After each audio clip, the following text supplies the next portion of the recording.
สักนิดก่อนจะจุดไฟเรื่องเล็กของใครแต่ทำร้ายคนมากมายนะอย่าเผาอย่าเผาอย่าเผานะจ๊ะช่วยกันคนละนิดอากาศจะกลับมาสดใส PM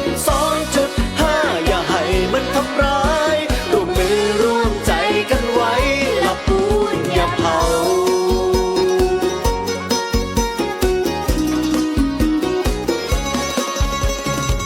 อย่าลืมป้องกัน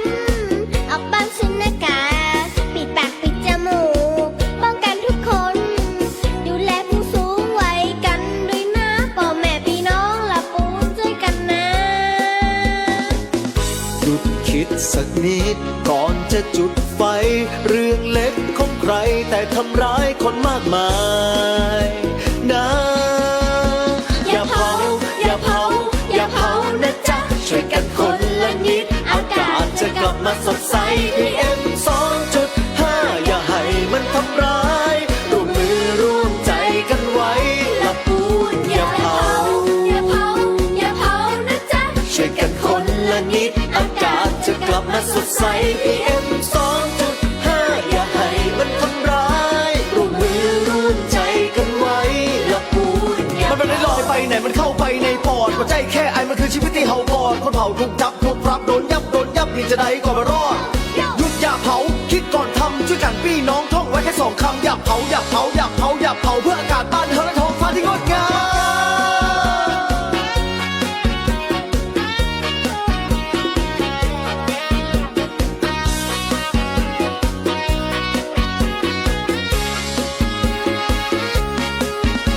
อย่าเผาอย่าเผาอย่าเผานะจ๊ะช่วยกันคนละนิดอากาศจะกลับมาสดใส PM 2.5 อย่าให้มันทำร้ายร่วมมือร่วมใจกันละปูนทุกคนอย่าเผาอย่าเผาอย่าเผานะจ๊ะช่วยกันคนละนิดอากาศจะกลับมาสดใส PM 2.5 อย่าให้มันทำร้ายร่วมมือร่วมใจกันไว้ละปูนอย่าเผาใสๆเริ่มได้ที่มือเราอย่าเผากันนะเพื่อทุกลมหายใจของพี่น้องละปูพี่น้องเจ้าละปูนร่วมมือร่วมใจกันบ่เผาเลิกเขา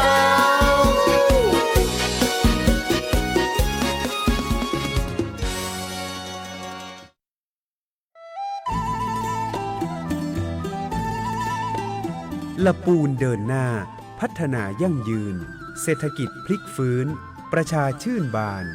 ช่วงเวลาต่อจากนี้ไปปักกับรายการอบจ.ละปูนพบประชาชน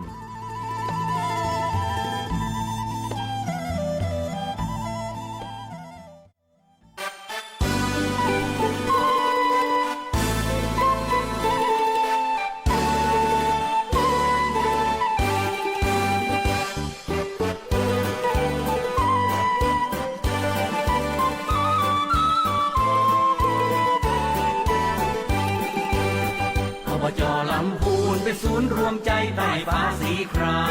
มหนึ่งในสยามเป็นสมญานามชื่อเสียงเกรียงไกร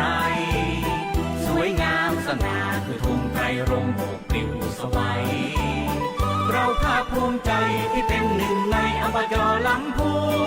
นรายรอบเรียงรายในท้องทุ่งนาป่าเขากว้างไกลท้องเปล่าเปล่าปลายแสงสีเรืองรองยามต้องแสงสูงลมแรงเหลืออารามงามระยะ สวัสดีเจ้าสวัสดีคุณผู้ฟังคุณผู้ชมทุกท่านนะเจ้าตอนรับเข้าสู่รายการอบจ.ละปูนพบประชาชนนะเจ้าเนาะเป็นประจำทุกวันพฤหัสบดีนะเจ้าวันนี้พฤหัสบดีที่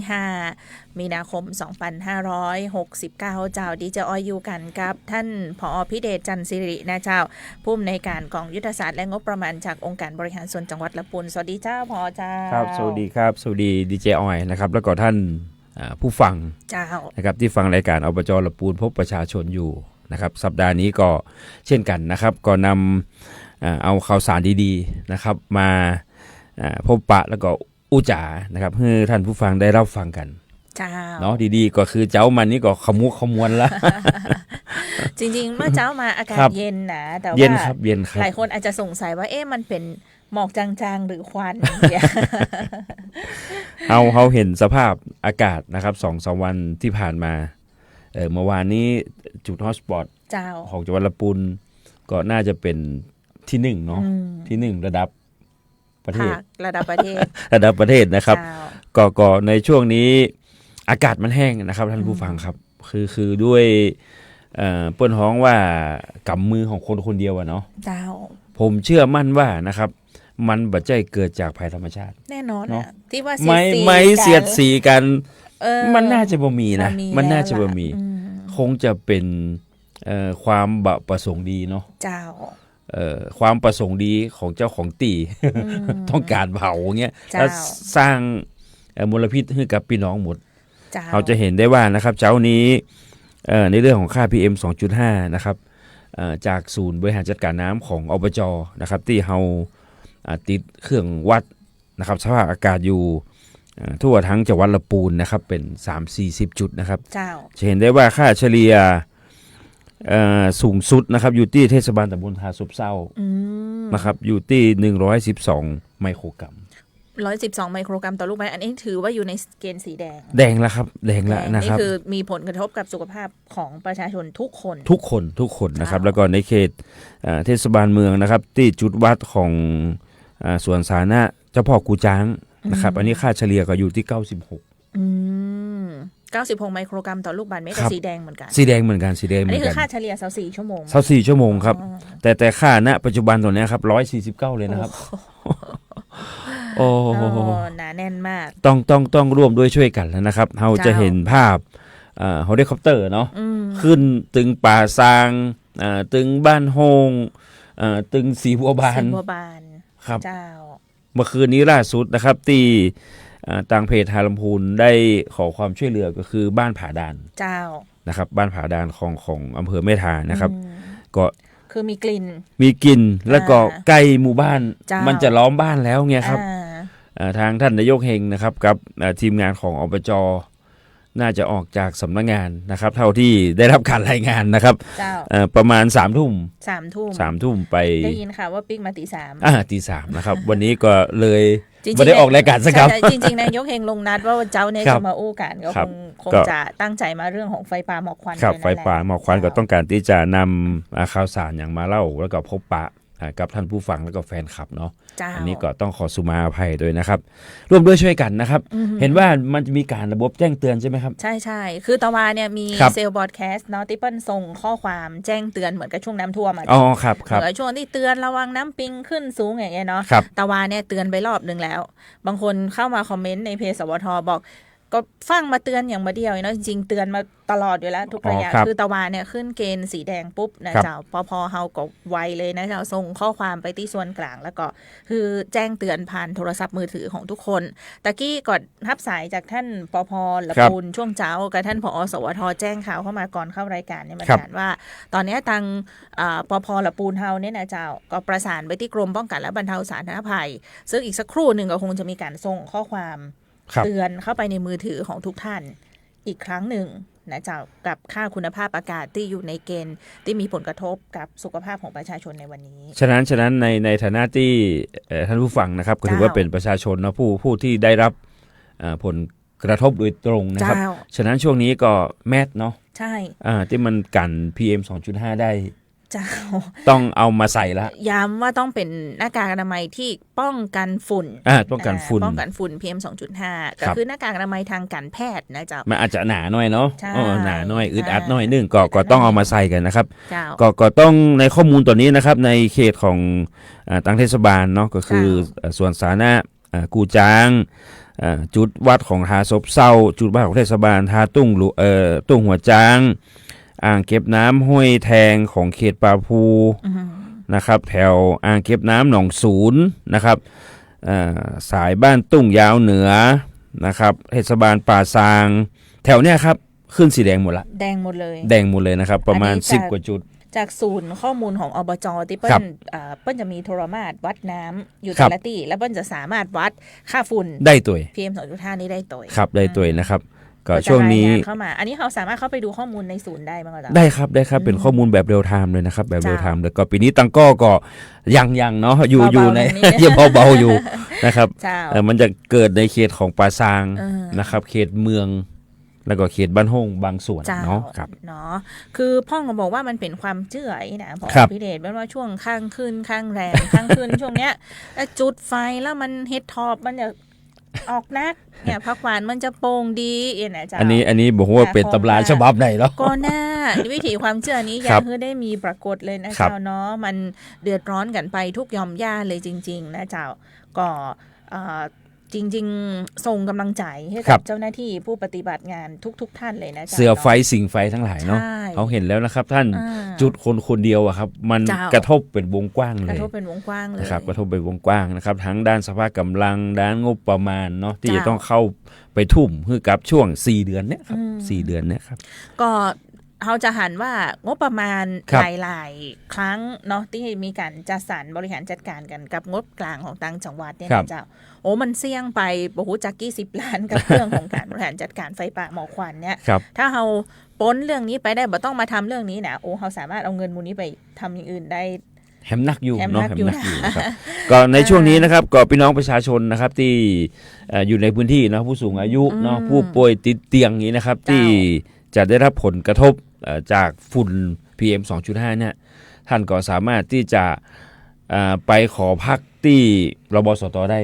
มันจะมีห้องปลอดฝุ่นอยู่นะครับคนไข้ที่อาการหนักๆอยู่บ้านแล้วปิดหน้าต่างก็บ่มิดเนาะบ่มีห้องมิดชิดนะครับ ท่านก็สามารถที่จะไปรบสตสัก 3-4 ชั่วโมงหรือว่าสักวันแล้วก็กลางคืนก็กลับมานอนที่บ้านก็ได้ เจ้า นะครับแล้วก็ในส่วนของแมสนะครับเนาะหน้ากากอนามัยต้องเอามาใช้แล้วครับ วันนี้ทราบว่าทางจังหวัดนะครับ เจ้าทางท่านผู้ว่าทางสำนักงานสาธารณสุขจังหวัดก็จะมีการมอบหน้ากากอนามัย ครับ นะเจ้าเพื่อแจกจ่ายไปยังกลุ่มเสี่ยง ครับ กลุ่มเปราะบางต่างๆ ผ่านเครือข่ายของด้านการสาธารณสุขของแต่ละอำเภอ ครับอันนี้นี่ในแง่ของประชาชนเนาะ เจ้า ในแง่ของพี่น้องที่เป็นสิ่งไฟเสือไฟนะครับความต้องการขนาดนี้ก็คือน้ำดื่ม น้ำดื่มอุ นะ ป ครับ กรณ์ต่างๆนี่ ครับ จริงรวมไปถึงพวกรองเท้านะ อ๋อครับ รองเท้าป้านท้องสตั๊ดยางเนี่ย อ๋อสตาร์ทยาง สตาร์ทยาง ต้องเป็นรองเท้าที่มันทนปืนมาทนไฟอะเนาะ ใช่จะเวลาขึ้นดอยขึ้น ครับ อะไรอย่างเงี้ยมันเปลือง ครับ มันเปลืองรองเท้าคือ ครับ รองเท้าถุงเท้าอย่างเงี้ยเจ้าถ้ามีเนาะไอ้หมวกปกหน้าปิดหน้าอย่างเงี้ย ครับ ก็สนับสนุนกันได้นะจำใจกันน้ำอย่างเดียว แล้วก็สิ่งที่เขาคาดหวังนักที่สุดก็ตอนนี้ก็ปึ้งเทวดาแล้วครับ ขอ ฝน เปิ้ลบอกขอวิธีลดฝุ่นในบ้านค่ะ ครับ อืม ก็ตอนนี้ก็เครื่องฟอกอากาศเนาะปิด เจ้าถ้า ปิด เป็น ปิด ถ้า หน้า มี ต่างคือมิดชิดนะครับ อืม ถ้าบ่มีเครื่องฟอกอากาศก็คงจะใช้พัดลมก็ได้ระบาย อืม เนาะคือมันมีอากาศหมุนเวียนนะครับมันจะไปขังตัวเก่าไว้ในห้องนะ เจ้าอ่า ครับอันนี้ก็ร่วมด้วยช่วยกันนะครับ มันก็จะวิกฤตไปช่วงหนึ่งนะครับ เจ้า ถ้าอยู่ในสถานการณ์ที่ต่างจังหวัดนะครับต่างท้องถิ่นกำนันผู้ใหญ่บ้านสามารถจะควบคุมสถานการณ์ได้มันก็จะเบาบางลง อืม นะครับ ปี้เปิ้ลบอกมีเด็กเล็กอยู่ในบ้าน ครับ ไอหวัดแพ้ฝุ่นเนี้ยใดดีอีนะก็คือต้องปิดห้องถ้าที่บ้านมีเครื่องปรับอากาศก็คงต้องยอมเสีย ครับยอมเสีย ยอมเสีย ครับ ค่าไฟเนอะเปิดแอร์นะเจ้า ครับ ก็จะช่วยกรองฝุ่นเนาะแล้วก็ทำให้อากาศหมุนเวียนเฉพาะอยู่ในบ้านปิดประตูหน้าต่างอย่างคือมิดชิดนะเจ้าเนาะก็จะช่วยป้องกันได้ในระดับหนึ่ง ครับถ้าเหนือบากกว่าแหงก็ลองไป หาคุณหมอ โทรหาคุณหมอเนาะ โยกหูหาทางรบสตนะครับ เจ้า ในสังกัดอบจที่อยู่ในพื้นที่ท่านนะครับ เจ้า ก็จะได้รับคำแนะนำอาจจะได้หน้ากากอนามัยอย่างไปเป็นของเสริมตัวเองนะ เจ้า ครับ ป้าอุ้ยแม่มอนอย่างที่อยู่บ้านเนาะ ครับ แล้วก็บอกค่อยแข็งแรงเท่าใดอย่างเงี้ย ครับ ช่วงนี้ก็ต้องดูแลตัวเอง เจ้ามาบ่ต้อง พิเศษหน่อย เจ้ามาบ่ต้องลูก นั่ง มาตากแดดนะ พิงแดดนะ ยิงแดดนะบ่ต้องละครับ อยู่ในบ้านแต่ครับ อยู่ อยู่ในบ้านแต่ครับ ก่อ ในช่วงนี้นะครับ แล้วปตูหาต่างเนี่ยก็ปิดเทอร์มิดชิดนะจ๊ะ ครับ ตะกี้พอพี่เดชบอกจุดฮอตสปอตของละปูนเนี่ยสูงสุดเป็นอันดับหนึ่งของประเทศไทยแต่ว่าเนาะ ครับ คือจริงๆต้องเรียนอีเจ้าบัจเจว่าอันอีนะของละปูนเฮานี่ดีอย่าง เพราะว่าเปิ้ลเอาจุดฮอตสปอตของดาวเทียมทุกดวง ครับ มาตรวจแล้วก็รายงานทั้งหมดเลยนะเจ้าดาวเทียมนี่รู้สึกจะมี3 ดวง 3-4 ดวงที่ว่าโคดหมุนแล้วก็ตรวจวัด ค่าจุดความร้อนแต่ละตีเนี่ยนะเจ้า ครับ ปรากฏเฮาใจทุกดวงเลยนะหมอพิเดชเจ้า ครับ เขาก็เลยทำให้เฮามีจุดฮอตสปอตที่เห็นเนี่ยเยอะ ครับ ซึ่งก็จะทำให้เจ้าหน้าที่ผู้ปฏิบัติงานเข้าไปจัดการกับจุดความร้อนตรงเนี้ย ครับ ได้มากขึ้นตัวเอง บางทีการรายงานเนาะบางแห่งก็อาจจะรายงาน แค่ที่เดียว ดาวเทียมตัวเดียวเนี่ยจุดฮอตสปอต ใช่ใช่ ก็ ส่วนให จะ ญ่ก็จะ ขึ้น ได้ น้อยเนาะแต่มวลสภาพอากาศไม่เห็นชัดครับไม่เห็นชัด วันนี้ขับมานี่ป่ายไม้นี่มองมาเห็นแล้วนะ พอประหารแล้ว พอมาเห็นแล้วนะครับ เอาง่ายๆเจ้าถ้าข้ามทางรถไฟเนี่ยถ้าพอประหารองค์ครูบาศรีวิชั อ่าย ครับ นะอันเนี้ยเอาเรื่องละนะคะเนาะประเด็นนี้ก็ต้องเรียนว่าวันนี้คุณภาพอากาศของจังหวัดละปูนนะ ค เจ้า รับ อยู่ในเกณฑ์ที่มีผลกระทบกับสุขภาพของประชาชน ครับ นะเจ้าก็คืออยู่ในโซนสีแดงแล้ว ทุกคนมีผลกระทบหมดนะเจ้าปันว่าขนาดมันนิ้วเท่ากับ เนาะ เส้นผ่านศูนย์กลาง10เต้าของเส้นผ่านศูนย์กลางเส้นผมเฮาเส้นหนึ่งเนี่ย ก่อนหน้ากากทำไมยปกติใช้บ่ได้อะค ใช้ รับ บ่ได้ เนาะมัน เจ้ามั มันต้องใช้ที่มันสามารถที่จะกรองฝุ่น PM 2.5 ได้นะครับ เจ้าเนาะฝากกันไว้ตัวละกันนะเจ้าด้วยความห่วงใยกันนะเจ้าตั้งอบจละปูนเฮาก็เต็มที่เนาะ ครับ อย่างที่ท่านผอพิเดชบอกไปว่านายกนี่ตะคืนออกไป3 ทุ่ม 3 ทุ่มนะครับ 3 ทุ่มไป ช่ ใน วงนี้ พื้นที่ นายก ผาดานนะครับ ช่วงนี้นายกเฮงนี่อยู่กับไฟตลอดนะเล่นกับไฟ ก็ทีมงานด้วยความเป็นอาสาสมัครเดิมอะเนาะ เจ้า ก็จะมีรองไพรัตน์นะครับ ท่านสจโอสจต้นนะครับท่านนายกเฮงเนี่ยซึ่งเป็นทีมอาสาในเรื่องของการดับไฟป่า เจ้า นะครับวันนั้นก็ได้มีโอกาสไปสาธิตกันที่ป่าแปะนะก็เป็นนวัตกรรมใหม่นะครับเปิ้นฮ้องว่าเอาถังน้ำมัน2 ลิตรเนี่ยไปเก็บน้ำไว้เนาะแล้วก็ถ้าไฟมาก็สามารถที่จะเอาน้ำตรงนั้นไปดับได้อย่างเงี้ยครับอันนี้ก็ร่วมด้วยช่วยกันในพื้นที่ของป่าแปะนะครับ เจ้าก็มีทั้งเรื่องของโดรนเทอร์มินอล ครับ เรื่องของโดรนเทอร์โมอีก เรน อะ โทมอนี่ก็จับความร้อนได้ เจ้า นะครับ จับความร้อนได้ ซึ่งก็ส่งตอนนี้อบจเขามีขี้ตั๋วกันแล้ว ตอนนี้มีตัวเดียวอยู่ค มี รับ ตัวเดียว อยู่ครับ โดรนตัวเนี้ยมันสามารถไปตรวจจับจุดความร้อน ใช่ครับ ว่ามันจะมีแผนที่ที่แสดงให้เห็นเลยว่ามันไหม้ตรงไหนหนาๆนักๆไอ้หมอ มันจะเป็นสีแดงนะครับ อ่า มันจะเป็นสีแดงเลยก็คือเราก็ใช้ Google Map ทั่วไปนะครับในเครื่องควบคุมนะครับเครื่องรีโมทที่ควบคุมอยู่ ถ้ามีจุดไฟมันจะขึ้นแดงๆแดงๆแดงๆเนี่ยครับ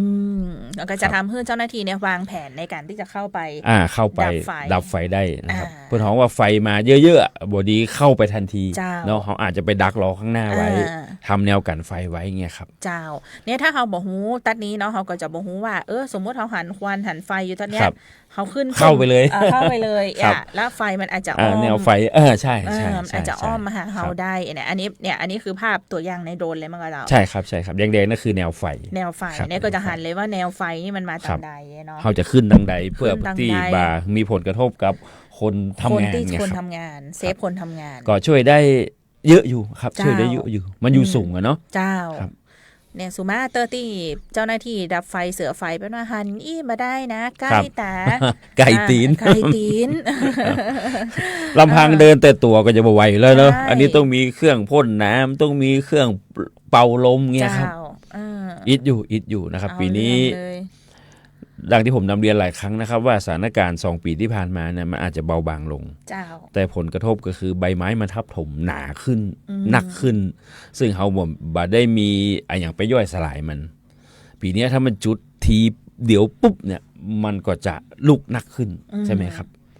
แถมอากาศแห้งอย่างเงี้ย แห้ง บวยครับบวย ปีนี้มันซ้ำแหนวมืนเนาะ ครับ หมอพิเทศจากอากาศมันแห้งใบ ครับ ใบไม้อย่างนี้โอ้แห้งเอาเรื่องเลยนะเจ้า บางเฟสบางตีก็เห็นเปิ้นมีก็ถ่ายลงตัวเนาะผมว่าต้องร่วมด้วยช่วยกันนะครับร่วมด้วยช่วยกัน แล้วก็อยู่ที่จิตสำนึกนะครับของแต่ละท่านนะครับตัวด้วยลำพังตัวท่านคนเดียว แต่สร้างความหนักใจให้ทั้งจังหวัดแล้วก็จังหวัดใกล้เคียงครับนะ เจ้า มันไปไกลครับ อืม มันไปไกลประกอบกับจังหวัดลำพูนเราเป็นแอ่งเนาะ เจ้า เป็นแอ่งอยู่นะครับรับทั้งลำปางทั้งเชียงใหม่อย่างเงี้ยครับมันมีดอยกั้นอยู่ฉะนั้นถ้าลบควันมาทีเนี่ยถ้าฝนบตกบระเบิดตั้งกลาง เหนื่อยหน่อย เหนื่อยเนาะ เหนื่อยหน่อย แต่ว่าวัน2 วันนี้ก็ได้ยินข่าวทางกรมอุตุว่าอาจ ครับ จะมีฝน ครับ 10%ถึง 30%ของพื้นที่ ก็รุ้นอยู่ ก็เป็กให้ลุ้นให้ ครับ มันตกมาเหียสักหน้อยเนาะ ครับ อ่า ลมแต่ก็มาเอามา อ่า บางทีมันอาจจะปัดที่อื่นมาอย่างเงี้ยครับ แม่นนะขอคือฝนมาเปิดป่องฟ้าเห็น ครับ หน่อยนะเจ้าชั้นบรรยากาศเราจะได้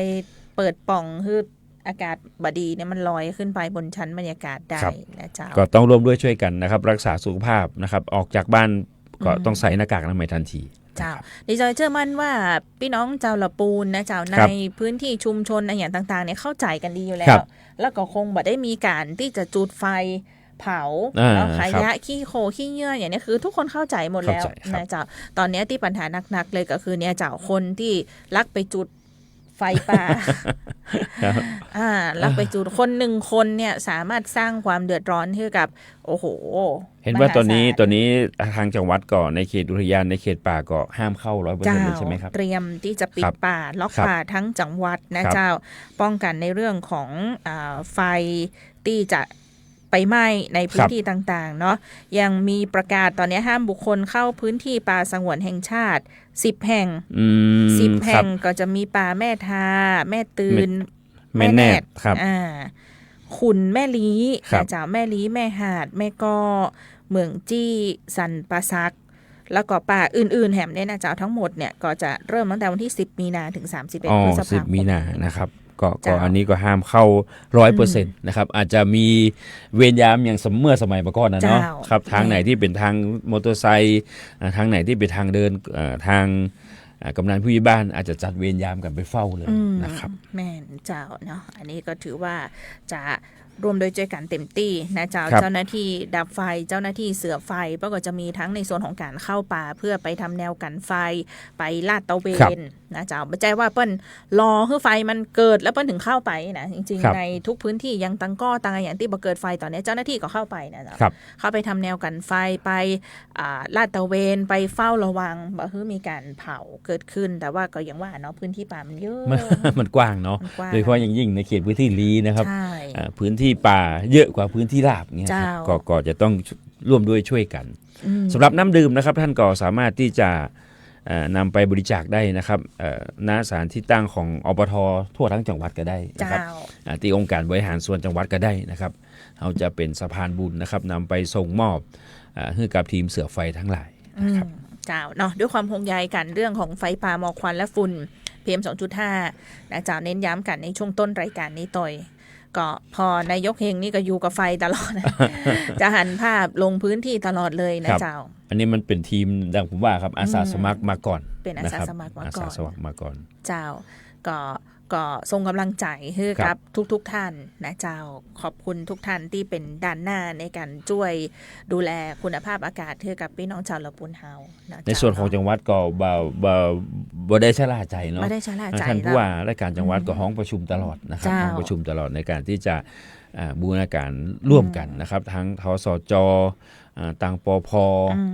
ที่หลักๆก็คือกำนันผู้ใหญ่บ้านแล้วก็นายอำเภอในพื้นที่ เจ้า นะครับ เมื่อก่อนจะมีระดับชั้นในการ ครับ ดูแลพื้นที่กันนะเนาะ ใช่ครับ ระดับของท้องถิ่นถ้าบวายปอก็ต้องมาที่อำเภอ อำเภอครับ อำเภอร้องขอมาที่จังหวัดอย่างพวกฮอบิน ครับอันนี้ต้องประสานตั้งกองบินเนาะ ใช่เจ้าก็ ของ ตั้งจังหวัดก็ประสาน คสจ ขอรับ เชียงใหม่ การสนับสนุน ครับ ไป เจ้าก็จะมีฮอทั้งในส่วนของฮอของกระทรวงเกษตร กระทรวงทรัพย์ ครับของทหารด้วยเนาะ ของทหารโดย ครับ เจ้า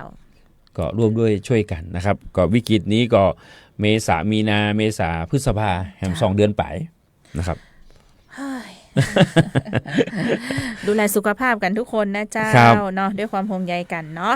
มาดูข่าวสารอื่นๆของทางอบจกันพ่องนะเจ้างานบ้านม้าแฟร์เป็นได้พ่องโมโหยอดขายทะลุ ก็ ฟังแล้วเจ้า ปีนี้ก็เป็นมิติใหม่นะครับเป็น เจ้า มิติใหม่ที่ทางองค์การบริหารส่วนจังหวัดลำพูนนะครับร่วมกับทางเทศบาลตำบลสิบัวบานแล้วก็ชมรมเฟอร์นิเจอร์บ้านม้าในภาคกลางวันก็เน้นจุดขาย เจ้า นะครับทุกร้านก็ให้ความร่วมมือเป็นอย่างดีนะครับในการที่จะลดแลกแจกแถมเนาะลดแลกแจกแถม บางร้านก็ต่อนะครับหลังจากที่เราเริ่มต้นช่วง26 26 27 28วันที่1วันที่2 เจ้า บางที่ยาวไปถึงเมษาเลยนะครับบางร้านนะครับบางร้านอย่างร้านสวิตเฟอร์นิเจอร์ร้านบอยรุ่งเรืองอย่างเงี้ยครับเปิ้ลจะอาจจะมีแคมเปญได้ของแถมจากกลุ่มผู้ผลิตบางกลุ่มมาอย่างเงี้ยเปิ้ลก็เอามาต่อยอดขยายเวลาต่อ เจ้า นะครับแต่ความบันเทิงของเขาก็อยู่26กุมภาถึงวันที่2มีนา คือมีแบบกิจกรรมแบบรื่นเริงนั ครับ นทนาการอะไรอย่าง ในภาคกลางคืนในภาคกลางคืนนะครับ เจ้า อันนี้ก็กระตุ้นเศรษฐกิจในส่วนของโปรการไม่ขายเนาะ เจ้า แล้วก็กลุ่มแม่บ้านที่อยู่ในพื้นที่ตำบลศรีบัวบานก็เอาสินค้ามาจำหน่ายกันนะครั เจ้า บ ก็ถือว่าบ้านม้าเนี่ยเป็นหมู่บ้าน ครับ ที่เป็นศูนย์กลางการผลิต ผลิตเฟอร์นิเจอร์ เฟอร์นิเจอร์ ที่ใหญ่ที่สุด ใหญ่ที่สุด ครับ ในภาคเหนือเลย ในภาคเหนือเลยครับ จ้ะ เพราะว่าในประเทศไทยเลยนะถ้าเป็นเฉพาะร้านเฟอร์นิเจอร์ที่มี8-90 ร้านในหมู่บ้านเดียวเนี่ยนะ มันบ่มีแล้วนะ มันมามีแล้วครับมันมามีแล้วมัน นี่คือ ว่า ว่าขึ้นชื่อว่าเป็นหมู่บ้านเฟอร์นิเจอร์เลยแห ครั ละ บ นะครับ เจ้าเนาะถ้าย้อนกลับไปในอดีตนี่โอ้เดี๋ยวซื้อตู้กับข้าวกะซื้อ ครับ เตียงกะซื้อตู้เสื้อผ้ากันเนี่ยต้อง นะครับ ต้องมาที่บ้านม้าบอกว่าจะอยู่ที่ไหน ที่เรื่องเล่าขานบอกว่าถ้าเจอรถละปูนถ้ารถตู้ละปูนแล้วขัดใจลีกเลยบ่ใช่รถตู้โดยสารนะครับรถต่างตู้ รถต่างตู้ แม่น ครั ต่า บ งตู้ต่างครัวเนี่ยมาจากบ้าน ครับ ม้าหมด ส่งไป นะเจ้ ทางอีสานเนาะส่งไปต่างจังหวัดนะครับ เจ้า ครับ นะอันนี้ก็จะเป็นแห่มธุรกิจหนึ่ง ค ที่ รับ สามารถสร้างอาชีพสร้างรายได้ให้ ครับ กับพี่น้องประชาชนในพื้นที่นะเจ้าคนละปูนเฮาเนี่ยป้อนบอกมีข้อดีอย่างหนึ่งก็คือจะได้เนี่ยการอยู่ในพื้นที่ ครับอยู่ในบ้านตัวเก่า บ่ได้ เนาะ มี ครับ กรขาย ครับ นะเจ้าบางที่ก็เนี่ยไปเป็นช่าง ครับ ทำเฟอร์นิเจอร์นะเจ้าไม่ยิงแม่บ้านก็ไปขาย ก็ถือว่าปีนี้ก็คงประสบผลสำเร็จนะครับเท่าที่ดู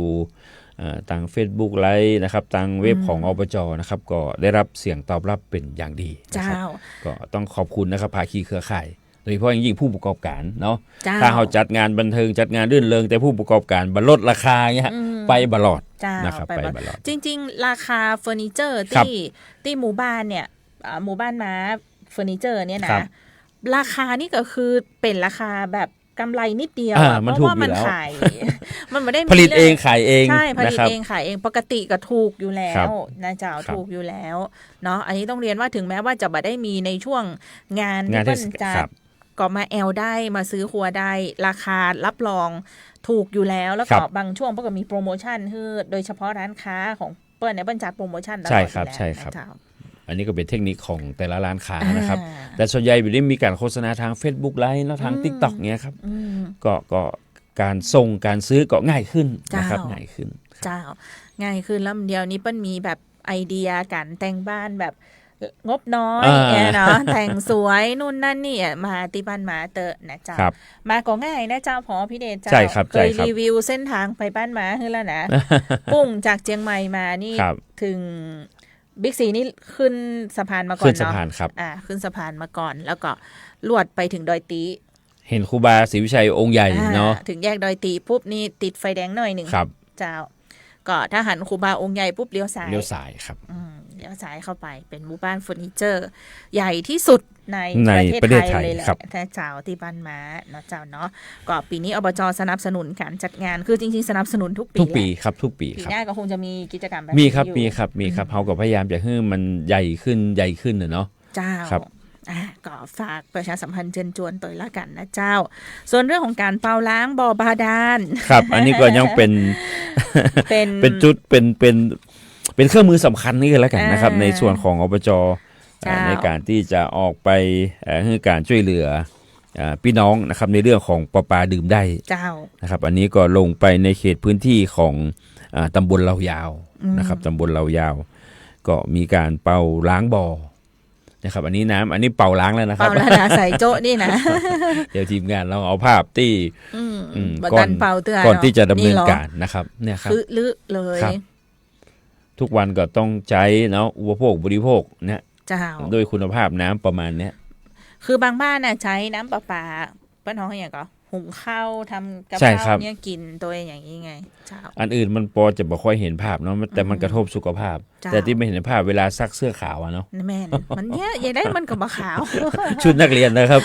ซื้อมาปีเดียวนะครับ แม่นสปายี่ห้อโอ้พอเนี่ยพอพี่เดช นะครับ คือลึขนาดเลยอ่ะ ครับ ปั่นน้ำโกโก้เลย ครับ นะเจ้าม คือด้วยเมื่อก่อนนะครับ ทางคณะกรรมการประปาหมู่บ้านอาจจะไม่ได้มองเห็น เพราะน้ำมาอยู่ใต้ดินนะเนาะ เจ้า อันที่สองมันมีต้นทุน เจ้า นะครับเวลาเป่าล้างบ่อทีนึงครับ มันต้องยกท่อยกเสมอขึ้นมา แล้วก็เอาเครื่องเป่าไปแล้วก็ย่อนลงใหม่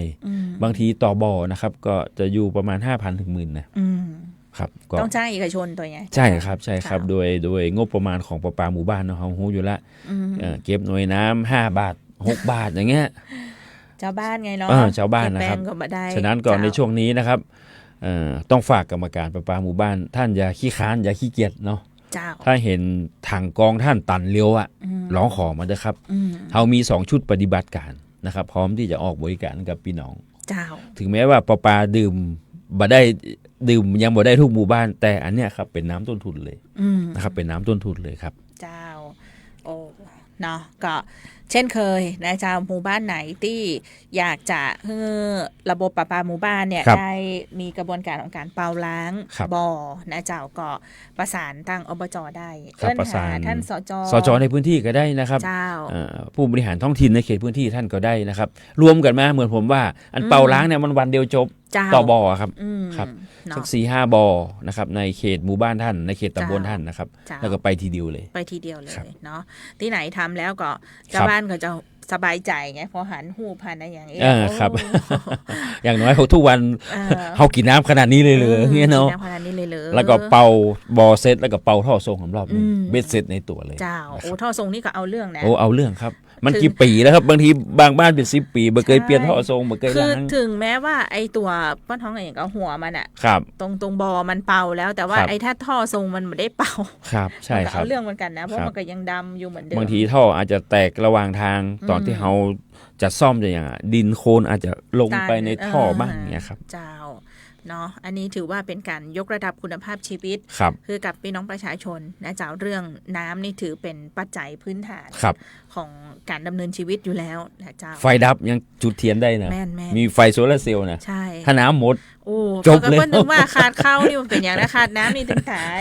ใช่ครับใช่ครับ เนาะอ่ะก็ถือว่าเป็นแถมหนึ่งโครงการที่มีการดำเนินการต่อเนื่อง แล้วก็อย่าง ครับ ที่เรียนไปว่าบางสัปดาห์อาจจะได้มาเล่า บางสัปดาห์อาจจะไม่ได้ ครับ มาเล่า แต่ทำงานตลอด ทำงาน ชุด ป นี้ กติครับชุดนี้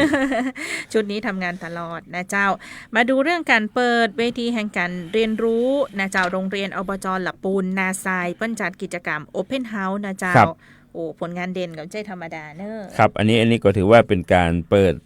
ประตูสู่โลกกว้างไงนะครับเนาะ เจ้า การเรียนรู้เชื่อมโลกจริงนะครับของโรงเรียนองค์การบริหารส่วน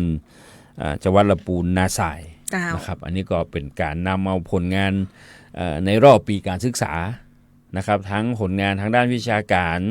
นะครับผลงานทางด้านศิลปวัฒนธรรมเงี้ย เจ้า มาโชว์ อืม นะครับมาโชว์ให้กรรมการสถานศึกษา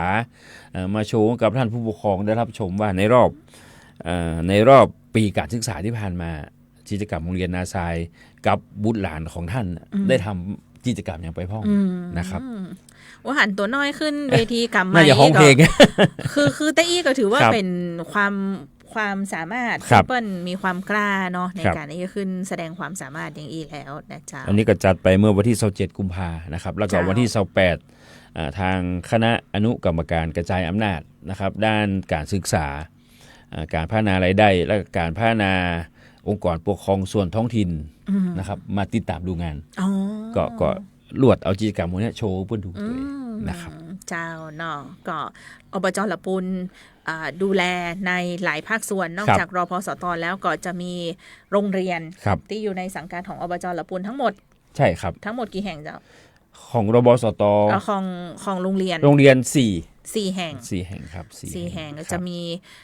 นาทราย ครับ อบจละปุนนาทรายมีปาแปะ ปลาแปะปลาป่วย ปาแปะปาป่วย แล้วก็เทคโน เทคโน ครับเทค เจ้า โนปจครับ เนาะนี่ก็เป็นสถานศึกษาที่อยู่ในการกำกับดูแลของอบจแต่ก็อย่างที่เรียนไปหลายครั้งว่า ครับ ก็ไม่ใช่เฉพาะแค่จะดูแลการศึกษาในส่วนของโรงเรียน ครั สั บ งกัดอบจเต้าอ้าน ครับ นะเจ้าก็จะดูแลไปถึงภาพรวมข ภา อ พ งการ รว ศึ ม กษา เนาะทั้งเขตประถมเขตมัธยมนะครับอันนี้ อ่า เขาจะเป็นกิจกรรมใหญ่ๆดังที่ อืม นำเรียนนะครับเขาบ่สามารถที่จะอุดหนุนไปให้แต่ละโรงเรียนได้ เจ้า ก็ใช้วิธีว่ายังเขตพื้นที่มัธยม 35ลำปูนลำปางเนี่ยก็จะเป็นการแข่งขันทักษะทางวิชาการนะครับถ้าเป็นเขตประถมเขต1เขต2นี่ก็จะเป็นในเรื่องของครูสอนภาษาอังกฤษ อืม ที่เขาเสริมขึ้นไป เสริม นะครับ เข้าไปนะเจ้าเนาะนี่ก็ถือว่าเป็นการร่วมด้วยช่วยกัน แล้วก็ ค มี รับ เรื่องของทุนการศึกษา ครับ เจ้าที่จะจัด ทุนการศึกษาให้กับน้องๆนักเรียนทั้งในสังกัดแล้วก็ภาพรวมเลย ครับโดยปกติครับทุนการศึกษาเขาก็จะให้เฉพาะโรงเรียนในสังกัดเนาะเป็นเบื้องต้นก่อน เป็นเบื้องต้นก่อน แต่ปีเนี้ยครับท่านนายกเฮงเปิดนโยบายว่าคนไหนที่เข้าเกณฑ์ เจ้าน นะครับเขาก็จะโอเพนแล้วก็จะคัดกรองกันตามระบบเลย นายกเฮงเคยมาอู้ในรายการเลย ครั นะ บ ย้ำตลอดว่าบ้านไหนครอบครัวไหนติ ค ด รับ ลูกติดแพทย์ ครับ ติดหมอเฮียนหมอแล้วบอกมีสตางค์นี่นะ เฮียนบ่ได้บ่กล้าจะ ครับ กลัวจะบ่มีเงินเพื่อไปเฮียนอย่างเงี้ยเพื่อมาหานายกเฮง ครับ เลยนะเจ้าพร้อมสนับสนุนส่งเสริมเพื่อกับลูกหลานเจ้าละปูนเฮา ครับ เนาะในด้านของบุคลากรทางการแพทย์นะเจ้าก็ลดรับส่งนักเรียนแล้วเจ้าเปิดเทอมนี้เริ่มได้เลยง รถรับส่งนักเรียนเปิดเทอมนี้น่าจะเปิดใจบริการได้แล้วครับ น่าจะใจได้แล้ว เพราะตอนนี้ในส่วนของระบบคัดกรอง เจ้าน นะครับซึ่งจะต้องเป็นไปตามระเบียบการช่วยเหลือประชาชน ตอนนี้เราคัดกรองกลุ่มนักเรียนได้ละนะครับก็เหลือในเรื่องของรถที่เราจะเอามาวิ่ง เจ้า นะครับก็ได้ประชุมร่วมกับทางขนส่งเนาะทางผู้ประกอบการนะครับทางโรงเรียนไปรอบหนึ่งแล้วเพราะขนส่งจะต้องดูในเรื่องของมาตรฐานของรถ เจ้า นะครับมาตรฐานของรถที่จะ ใช่ เอาออกมาบริการ เจ้าคือขนส่งก็จะมีมาตรฐานรถรับส่งนักเรียน ใช่ครับ ว่ามัน ใช่ครับ ต้องมีป้ายมี ครับ อะไร มีป้ายจะต้องมีคนควบคุมดูแล รถกันนั้นจะต้องใส่ได้กี่คนอย่างเงี้ยครับอะไรอย่างเงี้ยครับ เนาะ ครับ ก็ต้องได้รับอนุญาตจากขนส่งทุก ครับ เทอมด้วยนะครับ รถรับส่งนักเรียนคันอื่นก็เหมือนเดียวกันนะ ครั เจ้า บ ท่านผู้ปกครองที่มีบุตรหลานเนาะเดี๋ยวก็จะเปิดเทอมใหม่ ครับ เนี่ยต้องคัดกรองดูตัวว่ารถที่ท่านจะให้ใช้บริการที่ท่านจ้างรายเดือนเนี่ย ครั นะ บ ผ่านมาตรฐานของขนส่งก่อน ครับ เจ้าเนาะก็เพื่อความปลอดภัยเขาหันข่าวแล้วก็โอ้กังวลใจแทนนะเจ้า ว่าใครที่เกิดเรื่องอย่างนั้นขึ้นหานายกเฮงไปที่อำเภอลีวันนั้นนั่งประชุมกับผอ.พิเดชอยู่ ครับ ผอ.พิเดชปุ่นนายกเฮงไปลีปุ่น วันเดียวกันนะครับก็คือไปนาสายเสร็จ อ่า นะครับแล้วก็ เจ้า ต่อไปที่อันซีนนะครับที่ เจ้า แกงก้อเนาะ อืม ก็บรรยากาศที่ไปก็น้ำเริ่มลดละ เจ้า แห้งละอีกแล้วครับสามารถ เจ้า เหยียบพื้นดินได้ละ อ่า นะครับอันนี้ก็ถือว่าเป็นอันซีนแห่งครั้งหนึ่งนะครับในส่วนของพี่น้องในเขตของก้อนะครับตำบลก้อก็ชำชาก็ยังงามอยู่ ยังงามอยู่ ครับ เจ้าก็บรรยากาศก็ร่มรื่น ครั เนาะ บ แล้วก็จริง ๆ ยังมีนักท่องเที่ยวเดินทางไปท่องเที่ยวอยู่นะเจ้า ครับ เนาะ ก็ในช่วงน้ำลดก็ท่านสามารถที่จะเหยียบพื้นดินได้เนาะก็นำสวยดอกข้าวตอกดอกไม้เนี่ยไปสักการะบูชา เจ้า พระพุทธรูปที่อยู่ตรงนั้นได้เลย เจ้าแล้วอย่างที่ นะครับ ว่าถ้าเกิดท่านต่อเรือไปแหมน้อยหนึ่งเนี่ย ครับ แหมสักระยะหนึ่งเลย ครับ ท่านก็จะไปที่พระธาตุแก่งซอย แกงซอย ได้ แกงซอย เจ้า แกงซอยมันจะไปคนละทาง เอาไปคนละทาง คนละทางครับคนละทางครับ อ๋อเจ้า แกงซอยจะต้องออกจากจุดเรือแล้วก็เลี้ยวซ้าย อ๋ออันนี้ต้อง ครับ เลี้ยวขวา นี่เลี้ยวขวา นี่เปิ้ลไปมาแล้ว ครั ไง บ โอ้เจ้า ครับ ก็พี่น้องชาวบ้านขายครัวดีเนาะ ครับ รายได้ อันนี้มันน่าจะเป็นช่วงท้ายๆละตอนแรกก็บัตตานตั้งตัวเนาะ เจ้า บัตตานตั้งตัวหลังจากที่ผมไปมาเมื่อวันที่ 13เนี่ยยังมา เจ้ามี มีร้านค้า อืม นะครับ13กุมภานะครับบ่มีร้านค้าบ่มีอย่างเตอร์ ม หลังจากนั้นมาสักสัปดาห์หนึ่ง เริ่ หลั ม งจากที่ Facebook หลังจากที่ TikTok อ่าน นะครับอินฟูทั้งหลายนะครับนางสาวไทย อืม อย่างมาเงี้ยมันก็ ว้าว มันก็เพิ่มเนาะ เออ ทีวีแต่ละช่องเงี้ยมาถ่ายทำมันก็เยอะขึ้น เจ้า ถือว่ากระตุ้นเศรษฐกิจได้ดี เจ้า แล้วภาพเนี้ยบอกว่ากี่ปีจะได้เห็นแฮม เปิ้ลว่าประมาณ14 ปีอะ ครับ ก็ต้องดู 4 ปีถึงจะ ต้องดู มีเตื้อ มวลน้ำอะเนาะกับ ใช่ ปริมาณฝน อ่า นะครับปริมาณฝน แล้วมวลน้ำปีนี้อย่างที่บอกไปว่า ครับ เขื่อนภูมิพลน้ำเต็มไง ครับ เนาะความจุของเขื่อนภูมิพลในยน้ำเต็มแบ ครับ บเต็มแบบเต็มความจุอ่ะมัน ครับ ก็เลยทำให้ระดับน้ำตังก้อเนี่ยขึ้น ก็ได้ดีทั้งวัดเก่าจมน้ำนั้นแล้วก็ อ่า น้ำตกก็หล น้ำต ว ก ง ก้อหลวง ครับน้ำตกก็หล เจ้า วง แต่ก็อย่างที่เรียนไปว่าน้ำตกก้อหลวงอาจจะมีช่วงหนึ่งที่ต่างเข้าน้ำตกสะพาน รอโอ้ใจรอ นิดนึง นะครับ ไม่เกิน5 เดือน ครับครับ อ่า ในช่วงนี้ก็ใช้เส้นทางเบี่ยงนะครับ สามารถ เจ้า เดินทางสะดวกอยู่นะครับ เจ้าสะพานทางเข้าน้ำตกก้อหลวงเนี่ยมันเกิดเหตุอุทกภัย ใช่ครับใช่ครับ น้ำมันปัดแล้วก็มันปุ๊ดนะครับ เจ้า ฮักเลยครับ มัน สะพานฮักกังเลย เออ เมื่อ2 ปีที่ผ่านมา ใช่ใช่ นะครับ เจ้าแล้วก็มีปัญหาในเรื่องของการขออนุญาตบ้างก็เจ้า ครับขออนุญาต ขอ เข้า อนุญาต ดำเนินการในพื้นที่ เข้าดำเนินการ มันเป็นเขตอุทยานนะครับ เจ้า ตอนนี้อุทยานก็อนุญาตละ อืม แล้วก็งบประมาณนะครับทาง ง อบ ประ จ มาณอบจคือ ครับ6.2 ล้านมั้งครับ อ่า ใช้เงินของอบจแต่ ครับ ว่ามันไม่ได้เป็นพื้นที่ของอบจ ครับ มันเป็นพื้นที่ของทางกรมอุทยานอย่างเงี้ย ครับ เนาะ แล้วก็ไปมันก็เป็นเส้นทางที่ไปสถานที่ท่องเที่ยวเงี้ย เจ้า ก็ถือว่าเป็นอำนาจหน้าที่ของอบจสามารถดำเนินการได้อยู่ ได้อยู่ นะครับแต่ทั้งนี้ทั้งนั้นจะต้องได้รับการอนุญาตจากเจ้าของพื้นที่ เนาะมันเป็นเขตอุทยานเนี่ยพอ ครับ พิเดชว่าซุ่ม4ซุ่ม5เป็นเงี้ย ไม่ได้ นะ ไม่ได้ครับไม่ได้ครับ ว่าได้นะครับ นะเจ้าแต่ว่าเดี๋ยวอดใจรออีกนิดนึงเพราะอนุญาตคือแค่ ห้า 5 เดื เดื อ อน น 5 เดือนครับ 5 เดือน ครับ ต้องแล้วเสร็จเนี่ยนะ ครับ เจ้าเนาะก็ดีใจนักท่อง ครั เที่ บ ยวมาแอลเมืองลี้นักนะเจ้าที่ลี้เฮาก็ถือว่าเป็นสถานที่ที่เป็นเมืองบุญหลวงแห่งล้านนาเนาะเขามีนักบุญ3ครูบา ครับ ครูบาศรีวิชัย ค ครับ รูบาชัยวงศาพัฒนาแล้วก็ครูบาเขา เข้าปี ก็วันที่ 3 ที่ผ่านมาเนาะก็เป็นการเปลี่ยนผ้านะครับของเสียร่างของครูบาข่าวปีเนี่ย เจ้า โอ้โหพี่น้องล้นหลาม คนเลื่อนหมื่นเลื่อนแสน ครับ คนเยอะ ครับ มากนะเจ้า เรา ศรัทธ ต้องบอกว่า ประชชน ศรัทธาประชาชนนะครับ เจ้า ด้วยความเชื่อของพี่น้องโดยเฉพาะยิ่งชาติพันธุ์เนาะ เจ้า ถึงแม้ว่าครูบาจะต้องอธิการนะฮะโดนไล่ซึกได้อย่างท่านก็ยังปฏิบัติธรรมนุ่งขาวห่มขาวเนี่ย เจ้า ครับ ก็ ครับ วันที่3ที่ผ่านมาเนาะ ครั เจ้า บ เนาะกับงานประเพณีเปลี่ยนผ้าครองสรีระ ครับ ครูบาเจ้าพิชัยข่าวปีที่วัดพระพุทธบาทผาหนามอำเภอลี้จังหวัด ครับ ละปูนนะเจ้างานนี้ทางองค์การบริหารส่วนจังหวัดละปูนก็คือการสนับสนุนมาอย่างต่อเนื่องเนาะ ครับ เจ้าเนาะ โอ้โดยเฉพาะยิ่งขบวนขวตาลนะเนาะ โถ ขบวนหัววัดเปิ้นเนี่ยของชาติพันธุ์นี่นะถ้าเป็นขวตาลเนี่ยนะคือ บ่ ของ เหมือน คน บ้าน เมือง เฮา เอานะ อ่ะบ่เหมือนบ้านเฮาอ่ะ โอ้ ครัวตาลเปิ้นอย่าเป็นต้น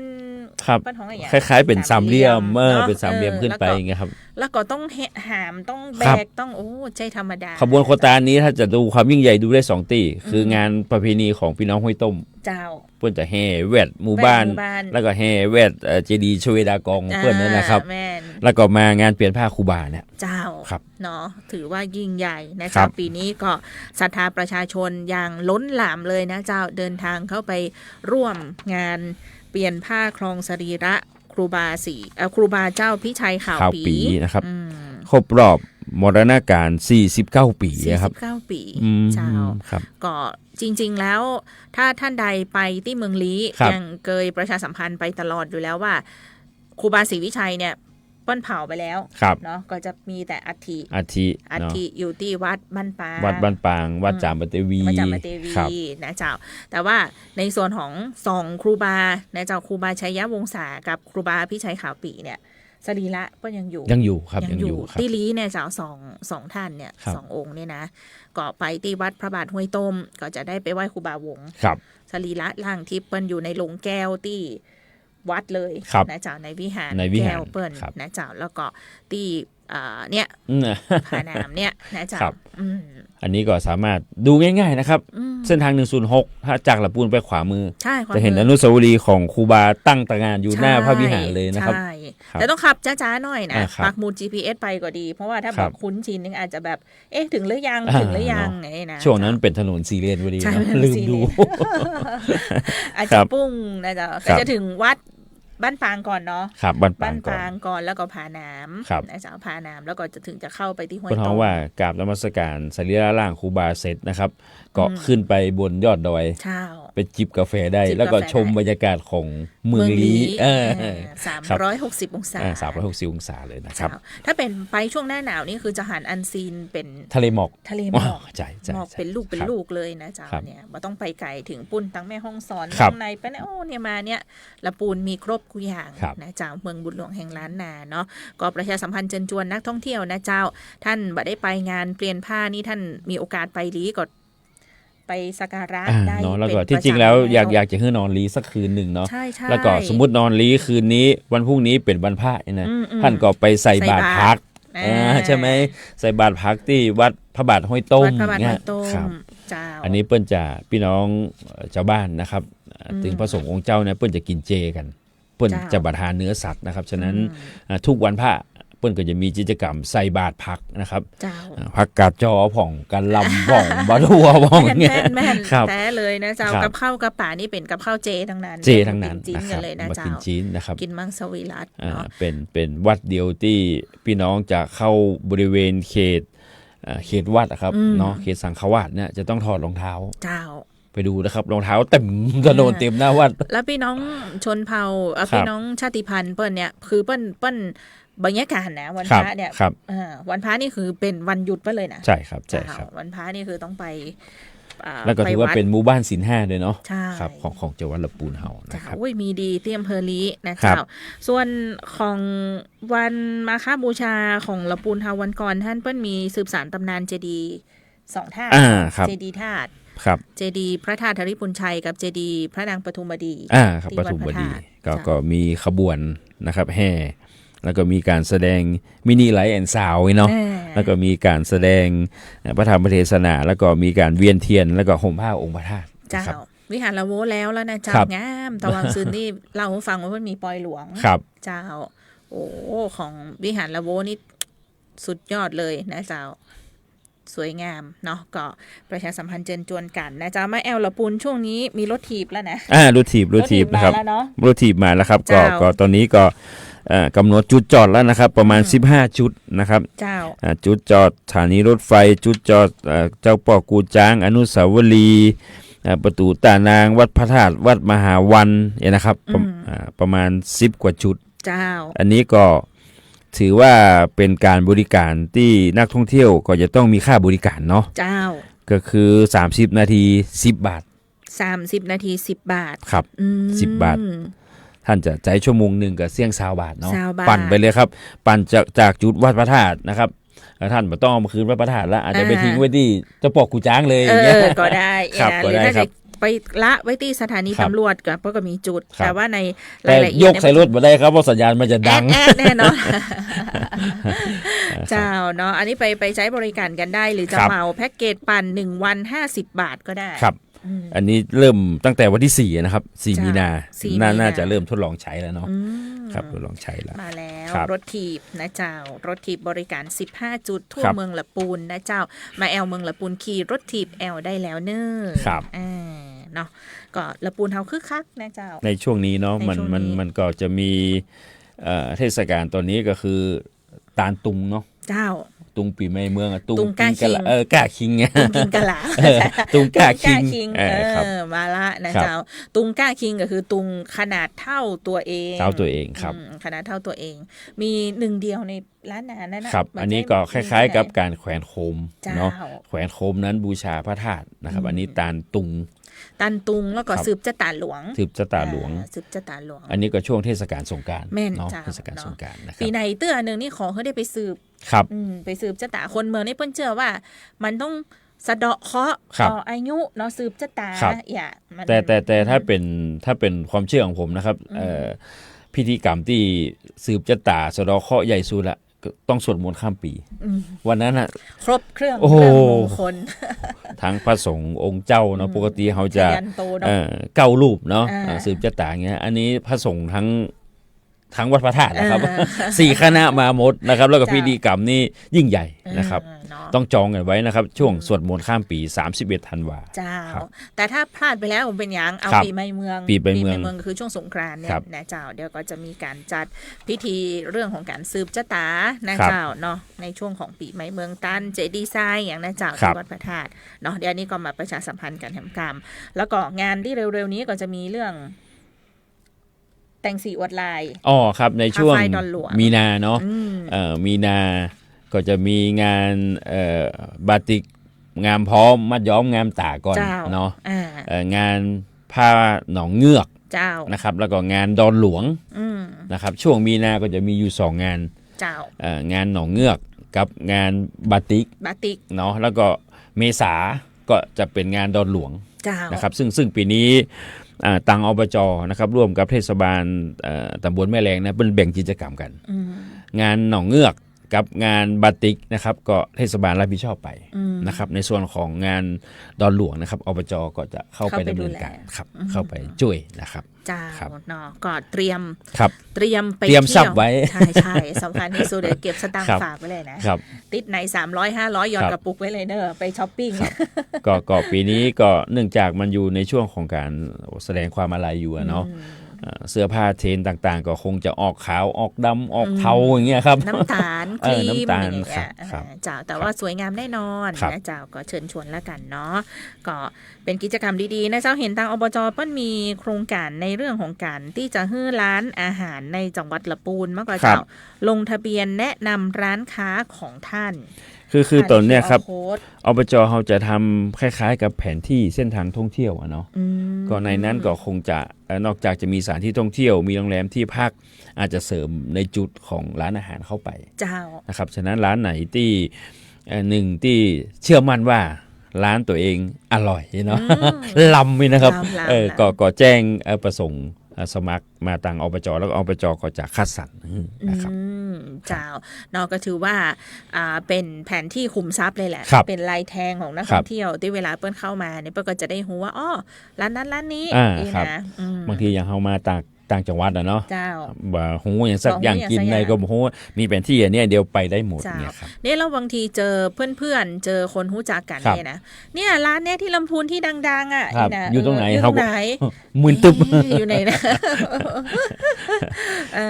เนาะก็ถือว่าเป็นแหมส่วนหนึ่งที่จะได้เป็นภารกิจในการส่งเสริมด้านการท่องเที่ยว คือกับจังหวัดละปูนเฮานะ แล้วก็ เจ้า ช่วงนี้ต้องฝากนะครับท่านผู้ประกอบการเนาะร้านค้าร้านอาหารสถานที่ท่องเที่ยวก็เตรียมรับนักท่องเที่ยวจากเมืองจีนเนาะ เจ้า เพิ่นมีอินเทรนใหม่นะครับขึ้นรถไฟจากสถานีเชียงใหม่ มาลงสถานีลำพูนเนี่ยเนาะเขาว่า20 บาทด้วยนะ แม่น10 ครับ บาท 10 บาทนะอ๋อไปกลับ20 บาท เจ้า ครับ 10 บาท ครับ ขึ้นจากละปูนไปขุนตาลก็10 บาท ครับ ไป10มา10 ครับ เจ้า แต่ถ้าไปขุนตาลมันต้องไปรอบเช้าแล้วก็รอกลับรอบเย็นเนาะ ใช่ มัน เรากลับ ช่วง รอบ มันยาว ต หน่อยหนึงนะครับ เจ้าเนาะก็เป็นเมืองที่คึกคัก ครับคึกคัก คึกคักแล้วก็ยินดีต้อนรับนักท่องเที่ยวใน ครับ ระยะนี้นะเจ้า ก็มันเป็นช่วงไฮซีซั่นนะเนาะ อืม แล้วก็ต้องฝากพี่น้องประชาชนนะครับในจังหวัดลำพูนเฮานะครับทุกอำเภอนะครับทุกหมู่บ้านทั้ง577หมู่บ้าน17ชุมชนในเรื่องของไฟป่านะครับในเรื่องของการเผา แม่น นะครับสถานที่ท่องเที่ยวแหล่งท่องเที่ยวกำลังคึกคักอ่ะควันมาอย่างแล้วนะครับ แม่นคนนักท่องเที่ยวพวกก็อย่าฮือนอนฮือนอ ครับ นะครับ อย่างประเด็นนี้เขาเตือนกันว่า ครั ระ บ วังเนอสีแดงเนอไอ ครับ อีนะครับ นักท่องเที่ยวที่เปิ้ลอย่ามาเปิ้ลอาจจะฮือนอละ ใช่ครับ เราก็จะไปดีก่อนเนี่ยเปิ้ลยังระวังเรื่องของฝุ่นกันอยู่เลยอย่างเงี้ยนะครับ เจ้า มันก็เป็นอันตรายกับสุขภาพนะครับฉะนั้นช่วงนี้ส่วนราชการนะครับเราก็พยายามจะแก้ไขสถานการณ์ให้มันเบาบางลงนะ เจ้า แล้วก็เข้าสู่ภาวะปกติฮึ่เดียวนะครับ เจ้าแล้วก็ขอท่านดูแลรักษาสุขภาพร่างกายของทุกท่านตัวละกัน ครับ นะเจ้าด้วยความห่วงใยนะเจ้าจากองค์การบริหารส่วนจังหวัดละปูนรายการวิทยุอบจละปูนพบประชาชนนะเจ้าปากันได้เป็นประจำทุกวันพฤหัสบดี8 โมงเช้านะเจ้าวันนี้5 มีนาวันนักข่าวตัวนะ อ๋อใช่ครับ เปิ้ลมีทำบุญในอย่าง ครับ กันตัวนะเจ้า ฉลองประธานนายกสมาคมคนใหม่เลยเนาะ เจ้า ครับ ยินดีตัวนะเจ้าก็วันนี้ผอพี่เดชดีเจออยแล้วก็ทีมงานท่านจะได้ลาไปเตอีแล้วเดี๋ยวเจอกันใหม่สัปดาห์หน้า สวัสดีทุกท่านเจ้า ครับ ขอ สวัสดี พะณ ครับ เจ้า สถานีวิทยุกระจายเสียงแห่งประเทศ